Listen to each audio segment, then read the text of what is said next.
एक कदम ईश्वर की ओर।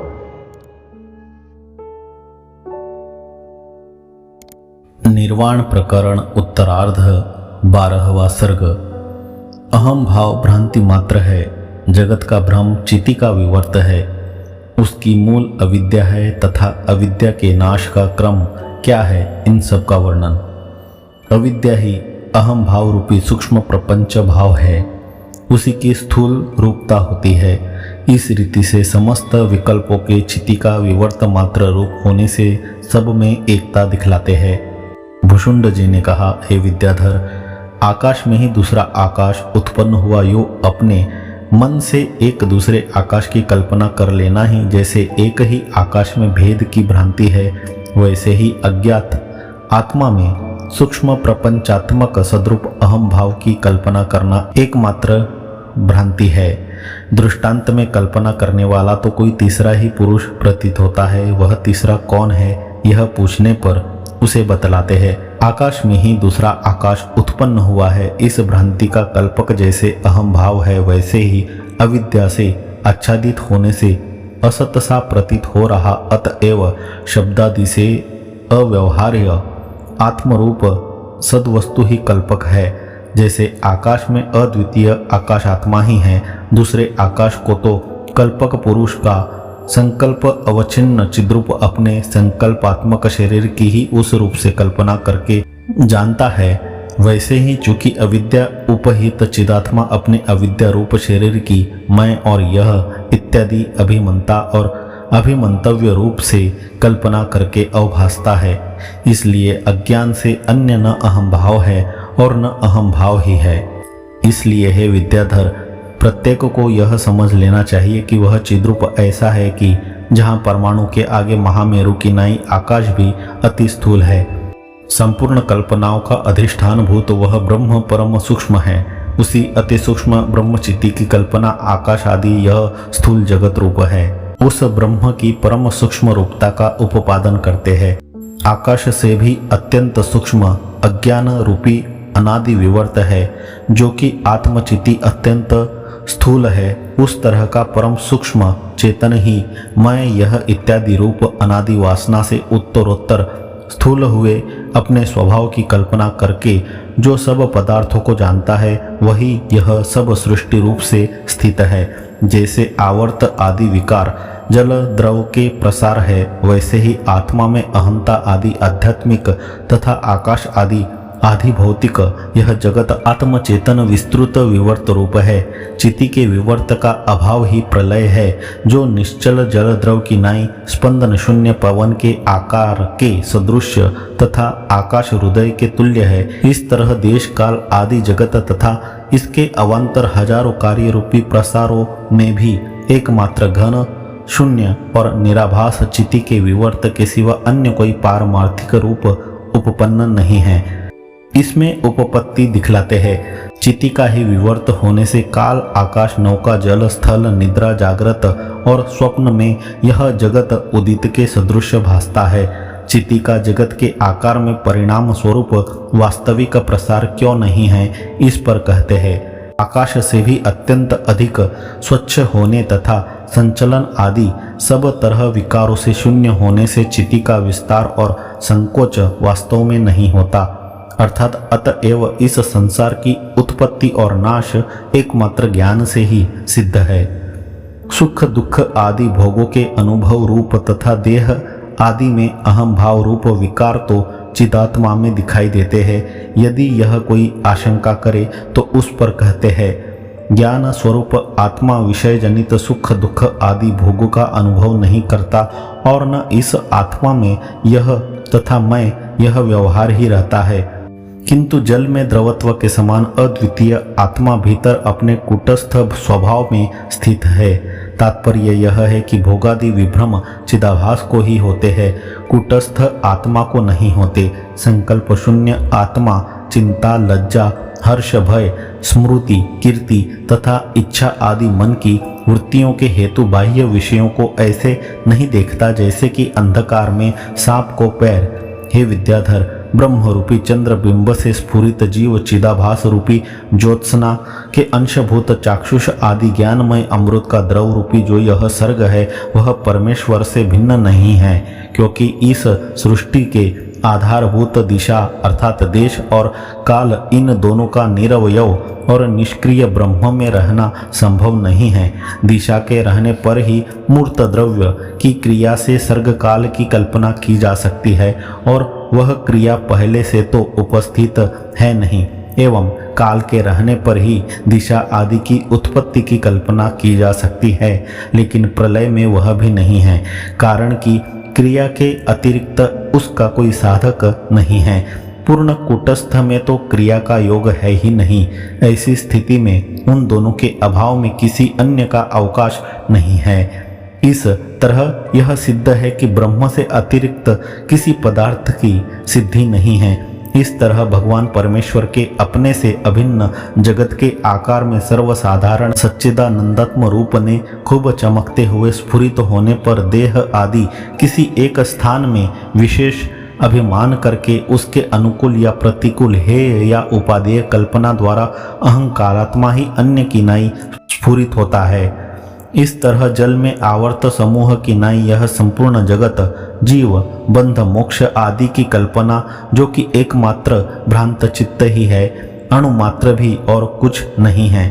दृष्टांत और दार्ष्टान्तिक इन दोनों का रूपक द्वारा एकीकरण करके उपादान करते हैं। मज्जन और उन्मज्जन के शब्दों से तथा विवर्तावर्त रूपी भ्रमणों से पूर्ण बराबर बह रही यह सृष्टि रूपी मृगजल की नदी स्फुरित हो रही है, जो कि तत्व साक्षात्कार से शीघ्र ही चिरकाल के लिए क्षीण हो जाती है। तात्पर्य यह है कि जैसे मृग तृष्णा की नदी मरुभूमि के साक्षात्कार से शीघ्र नष्ट हो जाती है, वैसे ही यह सृष्टि भी परमात्मा तत्व के साक्षात्कार से शीघ्र ही सदा के लिए क्षीण हो जाती है। जैसे आवर्तों से जल या दूर से धूम समूह निबिड़ मेघ रूप से भासता है, वैसे ही ब्रह्म और मन इन दोनों के मध्य में तीसरी यह सृष्टि विषय रूप होने से जड़ और सत्य रूप से स्फुरित होने के कारण अजड़ रूप से भासती है। आरी से लकड़ी चीरने पर जैसे आवर्त आदि भासते हैं, वैसे ही देश कालादि से शून्य परमात्मा में यह सृष्टि जड़ और अजड़ रूप से भासती है। मिथ्या होने से अपने स्वरूप से अत्यंत कोमल तथा अधिष्ठान सत्ता से पत्थर की नाई अति दृढ़ इस संसार रूपी कदली स्तंभ का स्फटिका शिला में प्रतिबिंबित कदली स्तंभ ने तनिक भी असाम्य विवेक दृष्टि से देखने पर नहीं मिलता। यदि कुछ मिलता भी है तो सिर्फ वह संकल्प कल्पित पल्लव विलक्षणता ही। कहने का तात्पर्य यह कि संकल्प कल्पित विलक्षण पल्लव के सिवा और कुछ तनिक भी वैसा दृश्य इन दोनों में नहीं मिलता। पट के ऊपर विरचित चित्रगत राज्य के सादृश्य से अब इस जगत का वर्णन करते हैं। हे विद्याधर, यह रमणीय सारा संसार पट के ऊपर विरचित चित्रगत महाराज्य के सदृश प्रकाश युक्त सुंदर और विकल्प से विस्फुर्जित है। हे विद्याधर, चित्रगत महाराज्य के सदृश ही यह भी परामर्श को न सहने वाला है। इसके अंदर हजारों पैर, मस्तक, नेत्र, हस्त, मुख तथा इनमें इच्छित और वितर्कित वस्तुएं एवं नाना प्रकार के पर्वत, चतुर्विध प्राणियों के शरीर, दिशाएं और अनेक नदियां परमात्मा के माप से प्रदेश मात्र के समान परिचिन्न है। अनेक प्रकार के रंजक द्रव्यों से रंजित चित्रगत महाराज्य की नाई यह सारा संसार भी अनेक प्रकार के कामादि रूप रंगों से रंजित है। विरुद्ध वर्ण वाले मार्जन द्रव्य से परिमार्जन कर देना ही एकमात्र जिसका नाश है, ऐसे चित्र लिखित महाराज्य की नाई यह सारा संसार भी केवल तीव्र वैराग्य मात्र से ही परिमार्जित होता है। हे विद्याधर, सूर, असुर, गंधर्व, विद्याधर तथा बड़े नाग आदि से युक्त जड़ात्मक पवन स्पंदनशील तथा दृष्टा चेतन से चेतित चित्र लिखित महाराज्य की नाई यह सारा संसार भी सूर, असुर, गंधर्व आदि से युक्त सूत्रात्मा से स्पंदनशील तथा ब्रह्म चेतन से चेतित है।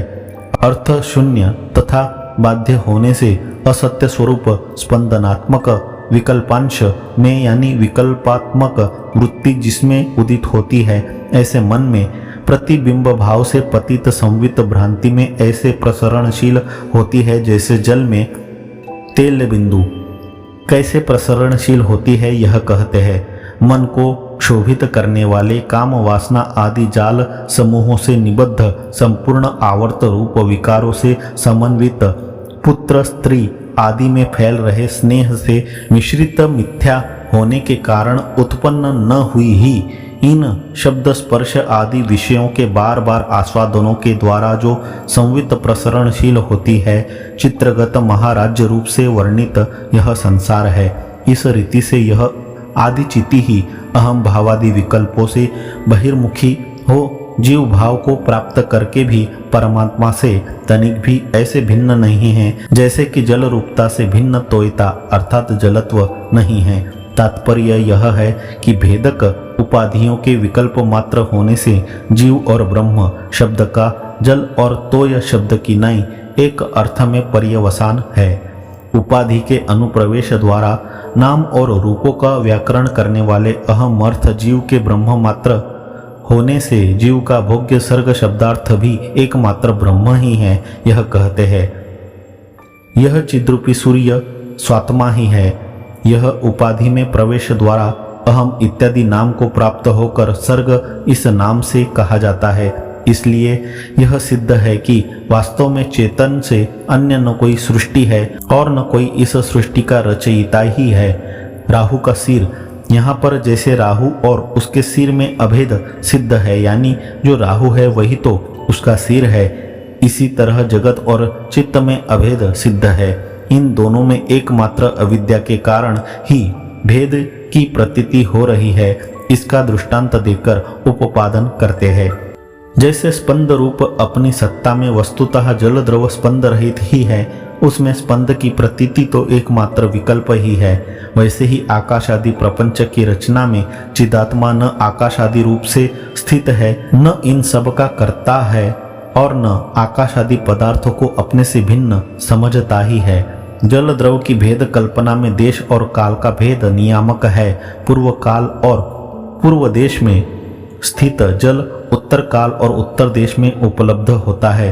उत्तर देश की प्राप्ति भी क्रियापूर्वक ही बाण आदि में देखी गई है। इसी तरह जल में भी द्रवण क्रिया भेद की कल्पना कर सकते हैं, परंतु अद्वितीय ब्रह्म में तो देश और काल किसी का भेद नहीं है। अतः आकाश आदि भेदक कल्पना में कोई निमित्त न होने से जल द्रव का साम्य बहुत दूर चला गया। यदि यह कोई शंका करे तो उसका समाधान देते हैं। सृष्टि रूप होने से देश काल आदि के निर्माण पूर्वक ही चिदात्मा के आकाश आदि विकल्प ज्ञान का हम वर्णन कर रहे हैं। इसलिए जल द्रव का साम्य कहीं दूर चला गया यह कोई नहीं कह सकता। इस तरह विकल्पों के मन, अहंकार और बुद्धि आदि से साध्य होने के कारण आकाश आदि सृष्टि भेद के विकल्प समय में इनके असिद्ध होने से विकल्प की कल्पना ही कैसे की जा सकती है। यह आशंका भी अनुपपत्ति आदि हजारों दोषों से पूर्ण एकमात्र अविद्या का स्वीकार कर लेने से ही अनायास परिहृत हो सकती है। इस आशय से कहते हैं, हे विद्याधर, मन, अहम भाव, बुद्धि आदि जो कुछ भी विकल्प ज्ञान है उस सब को तुम एकमात्र अविद्या ही समझो, जो पुरुष प्रयत्न से शीघ्र ही नष्ट हो जाती है। किस किस पौरुष से वह कितनी नष्ट होती है यह बतला रहे हैं। प्रणाम, दान, सम्मान आदि के द्वारा वशीभूत हुए तत्वज्ञानियों के साथ परस्पर आध्यात्मिक बातचीत करने के कारण प्रथम भूमिका पर्यंत अभ्यस्त हुई उत्कट वैराग्य आदि 4 साधनों की सिद्धि से पुत्र, स्त्री, धन आदि में ममताभ्यास के हेतुभूत इस अविद्या का आधा भाग नष्ट हो जाता है।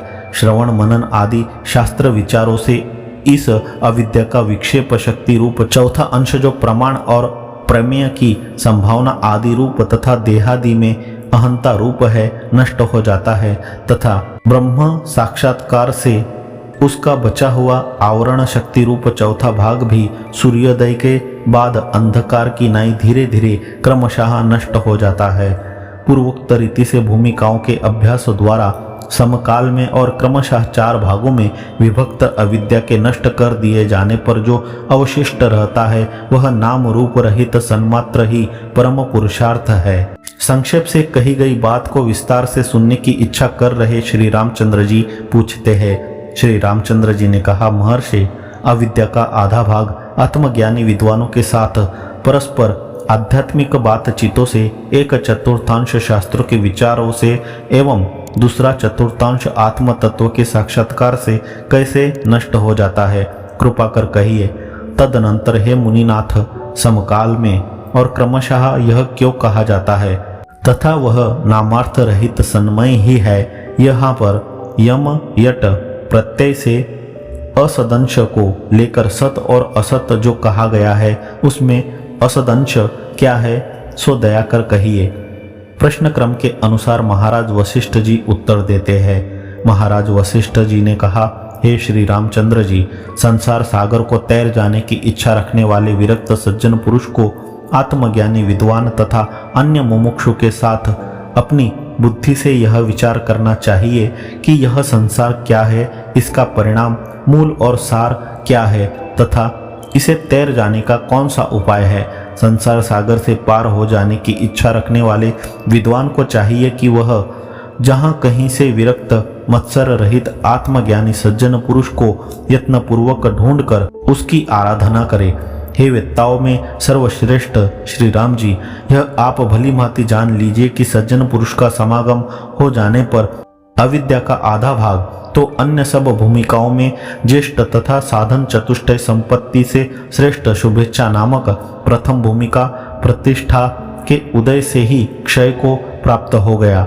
हे श्री राम जी, अविद्या का आधा भाग तो सिर्फ सज्जन पुरुषों के संपर्क से ही नष्ट हो जाता है।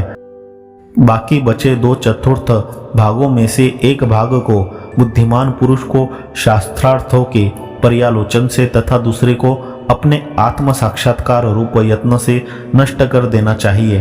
संसार बंधन से मुक्त होने की कहीं एक उत्कट इच्छा उत्पन्न हो गई तो उस मुमुक्षु पुरुष को वैराग्य आदि संपत्ति ही भोगों तथा उनके साधनों से दूर हटा देगी और भोगों के नष्ट होने से अविद्या का 1/4 अंश अपने यत्न से ही नष्ट हो जाता है।